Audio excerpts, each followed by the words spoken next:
ಎಲ್ರಿಗೂ ನಮಸ್ಕಾರ. ನಾನು ನಿಮ್ಮ Suma Basavaraj. Welcome to my YouTube channel. ಎಲ್ಲರೂ ಹೇಗಿದ್ದೀರಾ? ಎಲ್ಲರೂ ಚೆನ್ನಾಗಿದ್ದೀರಾ ಅಂತ ಅಂದ್ಕೊತೀನಿ. ಇವತ್ತು ಪಾರ್ಟ್ 2 ನಾನಿದು ವಿಡಿಯೋ ಮಾಡಿದ್ದೀನಿ.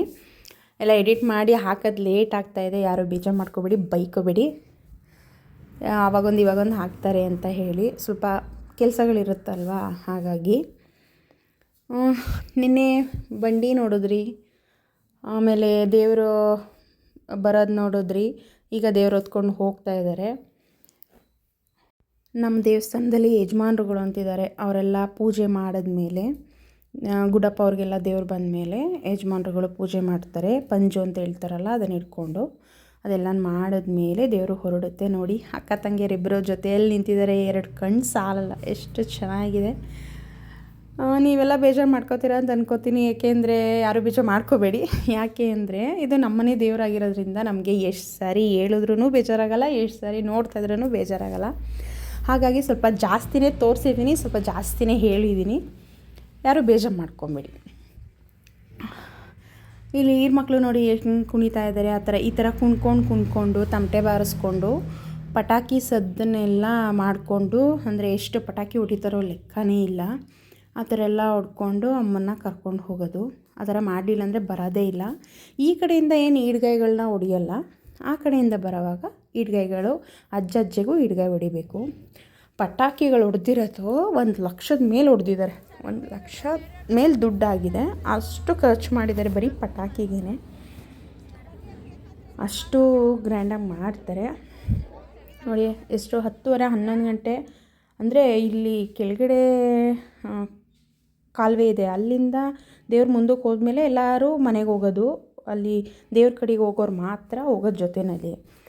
ಇಲ್ಲಿಂದ ವಾಪಸ್ ಹೋಗೋಷ್ಟರಲ್ಲಿ ಎಷ್ಟೊತ್ತಾಗಿತ್ತು ಅಂದರೆ 12 ಗಂಟೆನೇ ಆಗಿತ್ತು. 12 ಗಂಟೆ 11:15. ಅಷ್ಟು ಟೈಮಲ್ಲೂ ಕೂಡ ಎಷ್ಟು ಜನ ಸೇರಿದ್ದಾರೆ ಅಂದರೆ ದೇವ್ರ ಮಹಿಮೆ ಆ ಥರ. ಅವ್ರನ್ನ ನೋಡೋಕ್ಕೆ ಅಷ್ಟು ಇಷ್ಟಪಟ್ಟು ನೋಡ್ತಾರೆ ಜನಗಳು. ಯಾವ ಚಳಿ ಆದರೂ ಬಿಡಲ್ಲ, ಯಾವ ಮಳೆ ಆದ್ರೂ ಬಿಡಲ್ಲ. ಇವಾಗ ಅಲ್ಲಿ ಚಿಕ್ಕಮ್ಮ ಅಂತ ದೇವರಿದ್ದಾರಲ್ಲ, ಅವರು ಕೊಂಡಕ್ಕೆ ಬೆಂಕಿ ಹಾಕೋಕ್ಕೆ ಹೋಗಿದ್ದಾರೆ. ಅಲ್ಲಿ ಹೋಗಿ ಚಿಕ್ಕಮ್ಮ ದೇವರೇ ಕೊಂಡಕ್ಕೆ ಬೆಂಕಿ ಹಾಕೋದು. ಬೆಂಕಿ ಹಾಕ್ಬಿಟ್ಟು ಇಲ್ಲಿಗೆ ಬಂದು ದೇವ್ರ ಕಡೆಗೆ ಹೋದ್ರೆ ಎಲ್ಲರೂ ಅವ್ರು ಬರೋಷ್ಟರಲ್ಲಿ ಸೌದೆ ಎಲ್ಲ ಬೆಂದು ಕೊಂಡ ರೆಡಿಯಾಗಿರುತ್ತೆ. ಅದಕ್ಕೆ ಅವರಲ್ಲಿ ಬರೋ ತನಕ ಇಲ್ಲಿ ಕುಣಿತಾ ಇದ್ದಾರೆ. ಅಮ್ಮ ಕುಣಿತಾ ಇದ್ದಾಳೆ, ದೊಡ್ಡಮ್ಮ. ಸಣ್ಣ ಮಕ್ಕಳಿಂದನೂ ಕೂಡ ಯಾರೂ ನಿದ್ದೆ ಮಾಡಿರೋಲ್ಲ, ಎಲ್ಲರೂ ನೋಡೋಕ್ಕೆ ಇಷ್ಟಪಡ್ತಾರೆ. ನಾವು ಅದಕ್ಕೇ ಬೇಗ ಅಡುಗೆ ಮುಗಿಸಿ ಜನಕ್ಕೆಲ್ಲ ಊಟ ಹಾಕಿ ಬೇಗ ದೇವ್ರು ನೋಡೋಕ್ಕೆ ಬಂದುಬಿಡ್ತೀವಿ. ಇದೇ ದೇವ್ರ ಕಡ ಅಂತ. ಇದು ದೊಡ್ಡ ಕಾವಲಿ ಅಂತ ಇದೆ, ಅಲ್ಲೇ ಬಂದು ಆ ಕಾಲದಿಂದ, ಪೂರ್ವಜರ ಕಾಲದಿಂದನೂ ಇಲ್ಲೇ ಮಾಡಿರೋದ್ರಿಂದ ಈಗಲೂ ಇಲ್ಲೇ ಮಾಡ್ತಾ ಇರೋದು. ಇಲ್ಲಿ ಬಂದು ಸ್ವಲ್ಪ ವಿಶ್ರಾಂತಿ ತೊಗೊತಾರೆ. ಒಂದು ಅರ್ಧ ಗಂಟೆ 3/4 ಗಂಟೆ ರೆಸ್ಟ್ ಮಾಡ್ತಾರೆ. ಅಲ್ಲಿ ರೆಸ್ಟ್ ಮಾಡುವಾಗ ನೋಡಿ, ನಾವೆಲ್ಲರೂ ಸುಮ್ಮನೆ ಹಾಗೆ ಒಂದು ಫೋಟೋ ವೀಡಿಯೋಗಳು ತೊಗೊಂಡ್ವಿ. ಅಲ್ಲಿ ಕತ್ಲೆ ಇರೋದ್ರಿಂದ ನಾವು ನೀಟಾಗಿ ಕ್ಲಾರಿಟಿಯಾಗಿ ಬಂದಿಲ್ಲ. ಅಂದರೆ ಅಲ್ಲಿ ಬೆಳಕು ಇತ್ತು, ದೊಡ್ಡ ಬಲ್ಬ್ಗಳನ್ನ ಜನ್ರೇಟ್ರಲ್ಲಿ ತೊಗೊಂಬಂದಿದ್ರು. ಎಲ್ಲ ಗಂಡಸರುಗಳೆಲ್ಲ ಇದ್ರಲ್ವ, ನಾವು ಆ ಕಡೆಗೆ ಹೋಗಲಿಲ್ಲ. ನಾವೆಲ್ಲ ಇಲ್ಲೇ ಈ ಕಡೆ ಸೈಡಲ್ಲಿ ಕೂತಿದ್ವಲ್ಲ, ಅದಕ್ಕೆ ಸ್ವಲ್ಪ ಬೆಳಕು ಕಡಿಮೆ ಇತ್ತು. ಹಾಗಾಗಿ ವೀಡಿಯೋ ಮಾಡಿದ್ರೂ ಕಾಣಿಸ್ತಾ ಇಲ್ಲ. ಎಲ್ಲರೂ ಮಕ್ಕಳು ಮರಿ ಎಲ್ಲರೂ ಎಷ್ಟು ಚೆನ್ನಾಗಿ ಮಾತಾಡಿಕೊಂಡು ಆಮೇಲೆ ತಿಂಡಿಗಳು ತಂದಿರ್ತೀವಿ. ತಿಂಡಿಗಳನ್ನೆಲ್ಲ ತಿಂದ್ಕೊಂಡು ಬೆಂಕಿ ಹಾಕ್ಕೊಂಡು ಬೆಂಕಿ ಕಾಯ್ತಾರೆ ಅಲ್ಲಿ ಚಳಿಗೆ. ಅದೆಲ್ಲ ಆದಮೇಲೆ ಒಂದು ಮಧ್ಯರಾತ್ರಿ 1:30 ಅಷ್ಟರಲ್ಲಿ ಅಲ್ಲಿ ದೇವರಿಗೆಲ್ಲ ಹೂ ಹೊಂಬಾಳೆ ಅಂತ ಮಾಡ್ತಾರೆ. ಅಂದರೆ ಇರೋ ಹೂ ಜೊತೆಗೇ ಇನ್ನು ಸ್ವಲ್ಪ ಹೂಗಳನ್ನ, ಹೊಸ ಹೂನ ಹಾಕಿ ಆಮೇಲೆ ಹೊಂಬಾಳೆ ಅಲ್ಲಿ ಮೇಲ್ಗಡೆ ದೇವ್ರದ್ದು ಕಲಶ ಇದೆ ಅಲ್ವಾ, ಅಲ್ಲಿಗೆ ಹೊಂಬಾಳೆ ಎಲ್ಲನೇ ಸಿಗಿಸ್ತಾರೆ. ನಮ್ಮ ದೇವರಲ್ಲಿ ಸ್ಪೆಷಾಲಿಟಿ ಏನು ಗೊತ್ತಾ? ಎಲ್ಲ ಬರೀ ಚಿನ್ನ ಬೆಳ್ಳಿ. ಶ್ರೀಮಂತ ದೇವರು ಇವರು. ಚಿಕ್ಕಮ್ಮ, ದೊಡ್ಡಮ್ಮ, ಕರಗ್ದಮ್ಮ ಅವರು 3 ಜನನೂ ಶ್ರೀಮಂತ ದೇವರು. ಹಿತ್ತಾಳೆ ಅವು ತಾಮ್ರ ಅವೆಲ್ಲ ಇಲ್ಲವೇ ಇಲ್ಲ ಅಂತ ಅಂದ್ಕೊತೀನಿ. ಎಲ್ಲೋ ಒಂದೊಂದು ಇದೆಯೇನೋ ಅಲ್ಲಿ ದೇವಸ್ಥಾನದಲ್ಲಿ. ಇನ್ನೆಲ್ಲ ಬರೀ ಚಿನ್ನ ಬೆಳ್ಳಿನೇ. ಅಲ್ಲಿ ಕಲಶ ಕಾಣಿಸುತ್ತಲ್ಲ ಮೇಲ್ಗಡೆ, ಅಲ್ಲಿ ಕಲಶನೂ ಅಷ್ಟೇ. ಆ ಕಡೆ ಈ ಕಡೆ ಬೆಳ್ಳಿದು, ಮಧ್ಯದಲ್ಲಿ ಚಿನ್ನದ ಕಲಶಗಳೇ ಇರೋದು. ಇನ್ನು ವಿಗ್ರಹಗಳು, ಅಲ್ಲಿ ಮುಖವಾಡಗಳಿದೆಯಲ್ಲ, ಅದು ಎಲ್ಲ ಬೆಳ್ಳಿದೇನೆ. ಅದಕ್ಕೆ ಚಿನ್ನದ ಒಡವೆಗಳು ಹಾಕಿದ್ದಾರೆ. ಅದಕ್ಕೇ ಎಲ್ಲ ಕವಲಾಗಿರೋದು. ಅದರಲ್ಲೂ ಈಗ ಚಿನ್ನ ಬೆಳ್ಳಿ ರೈಟ್ ಇರೋದ್ರಿಂದ ಅಂತ ಎಷ್ಟು ಹುಷಾರಾಗಿದ್ರೂ ಸಾಲಲ್ಲ. ತುಂಬ ಚೆನ್ನಾಗಿ ನೋಡ್ಕೊತಾರೆ, ಮಾಡ್ತಾರೆ. ಇವಾಗೆಲ್ಲ ದೇವ್ರು ಬಂದಿದೆ, ಎಲ್ಲ ರೆಡಿಯಾಗಿ ಗುಡಪ್ಪ ಅವರೆಲ್ಲ ಪೂಜೆ ಮಾಡಿ, ಈರ್ ಮಕ್ಕಳು ಅಂತ ಹೇಳ್ತಾರಲ್ಲ ಅವರೆಲ್ಲ ಪೂಜೆ ಮಾಡಿ, ಯಜಮಾನ್ರುಗಳೆಲ್ಲ ಪೂಜೆ ಮಾಡಿದ್ಮೇಲೆ ಗುಡಪ್ಪ ಅವ್ರಿಗೆ ದೇವ್ರು ಬರುತ್ತೆ. ದೇವ್ರು ಬಂದು ಕರಗ್ದಮ್ಮ ಮತ್ತು ದೊಡ್ಡಮ್ಮ ಚಿಕ್ಕಮ್ಮ 3 ಜನರಿಗೂ ಬಂದು ದೇವ್ರು ಹೊರಿಸ್ತಾ ಇದ್ದಾರೆ ನೋಡಿ. ದೇವ್ರು ಬಂದು ಬರ್ತಾ ಇದ್ದಾರೆ. ನಮಗಂತೂ ಕರಗ್ದಮ್ಮನ ನೋಡಿದ್ರೇ ಅವರು ಕಳಶನ ಹಿಡ್ಕೊಳ್ದೆ ಅವ್ರು ಆ ಥರ ನಡೀತಾರಲ್ವ, ಅದು ಆಶ್ಚರ್ಯ ಒಟ್ಟಿನಲ್ಲಿ. ಎಷ್ಟು ಚೆನ್ನಾಗಿ ಅಕ್ಕ ತಂಗಿಯರೆಲ್ಲ ಜೊತೆಯಾಗಿ ಬರ್ತಾರೆ. ಸುಮಾರು 1:45-1:15 ಅಷ್ಟರಲ್ಲಿ ದೇವರು ಹೊತ್ಕೊಂಡು ಹೊರಡ್ತಾರೆ. ಇನ್ನು ಇಲ್ಲಿಂದ ದೇವರು ಅಲ್ಲಿ ಕೊಂಡ ಹಾಕಿದಾರಲ್ಲ, ಕೊಂಡ ಬೇಯ್ತಾ ಇದೆಯಲ್ಲ, ಅಲ್ಲಿಗೆ ಬರೋಷ್ಟರಲ್ಲಿ 4 ಗಂಟೆ 4:15 ಆಗುತ್ತೆ. ಅಂದರೆ ನಿಧಾನ, ಅಷ್ಟು ನಿಧಾನ ಅಮ್ಮ ಅವರೆಲ್ಲ ಬರೋದು. ಅವ್ರು ನಿಧಾನಕ್ಕೆ ಬರಬೇಕು. ಪಾಪ ಈರ್ ಮಕ್ಕಳು ತಮಟೆಯವರಂತೂ ಅವ್ರು ತಮಟೆ ಹೊಡೆದು ಸಾಕಾಗ್ತಾರೆ. ಅಂದರೆ ಅವರು ದೇವ್ರದ್ದು ಧ್ಯಾನದಲ್ಲಿ ಇರೋದ್ರಿಂದ ಅವ್ರಿಗೇನು ಅಷ್ಟು ಕಷ್ಟ ಅನಿಸಲ್ಲ. ಈರ್ ಮಕ್ಕಳು ಕುಣಿತಾರೆ. ಆಮೇಲೆ ಇನ್ನೊಂದು ಏನು ಅಂದರೆ ಈರ್ ಮಕ್ಕಳು ತಲೆಗೇ ತೆಂಗಿನಕಾಯಿ ಹೊಡ್ಕೊತಾರೆ. ಅಮ್ಮನಿಗೆ ಈಡ್ಗಾಯಿ ಕೊಡಬೇಕಲ್ಲ, ಅದನ್ನು ನೆಲಕ್ಕೆ ಹೊಡಿಯಲ್ಲ ಅವರು. ಈರ್ ಮಕ್ಕಳು ಹೊಡಿಯುವಾಗ ತಲೆಗೆ ಹೊಡ್ಕೊತಾರೆ. ಏನೂ ಆಗೋಲ್ಲ, ಗಾಯ ಏನೂ ಆಗೋಲ್ಲ, ಊತ ಬರಲ್ಲ, ಏನೂ ಬರಲ್ಲ. ಅದೆಲ್ಲ ದೇವರ ಲೀಲೆ. ಹಾಗಾಗಿ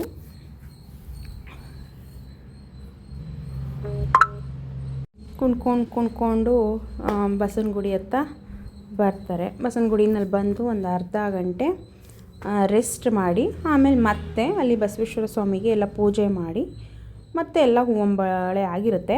ಇಲ್ಲಿ ದೇವ್ರನ್ನ ಎತ್ಕೊತಾರೆ. ಅಂದರೆ ಅಲ್ಲಿ ಅಷ್ಟರಲ್ಲಿ ದೇವರು ಹೋಗಿರುತ್ತೆ.